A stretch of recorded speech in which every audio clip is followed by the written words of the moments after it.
હે એવરીવન, હું છું અમીષા. હું મારી દીદી જોડે નીકળી ગઈ છું નવરાત્રિની શોપિંગ કરવા માટે. હવે આપણા ઘરની બાજુમાં જ કંઈક થતું હોય અને આપણે ના જઈએ એવું તો બની જ ના શકે. તો ચાંદખેડામાં ભરાય છે મસ્ત ચણિયાચોળી માર્કેટ. ભીડ તો તમે જોઈ જ લીધી છે ઓલરેડી કેટલી બધી છે. અને ચણિયાચોળી પણ અહીંયા સસ્તા ભાવમાં મળી જશે. અહીંયા ભાવ કરે છે.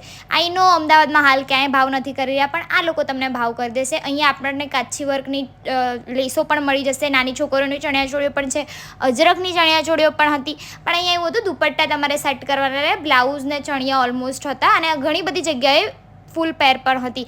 આ આંટી જોડે અજરકનું કલેક્શન બહુ સરસ હતું. આ ચણિયો હતો, એનો પ્રાઇસ 950 કહેતા હતા, જે મને ઓનેસ્ટલી થોડોક વધારે લાગ્યો. એન્ડ આવા પ્લેન ચણિયા અને બ્લાઉઝનો ભાવ પણ અરાઉન્ડ 1500 જ હતો. જે તમે ભાવ કરાવશો ને તો ઓછું કરી આપશે. નાની છોકરીઓની ચણિયાચોળીઓ પણ તમને અહીંયા મળી જશે. મને આ હાથીમાં પ્રિન્ટવાળી ચણિયાચોળી એટલી ગમી હતી, પણ એમાં હાથી બધા ઊંધા હતા, જે અમારા કંઈ કામનું નહોતું. પછી આ દીદી જે છે ને એ એકદમ મસ્ત બ્લાઉઝીસ એકદમ રિઝનેબલ રેટમાં વેચી રહ્યા હતા, જે તમે લો ગાર્ડન લેવા જશો તો બહુ મોંઘા પડશે.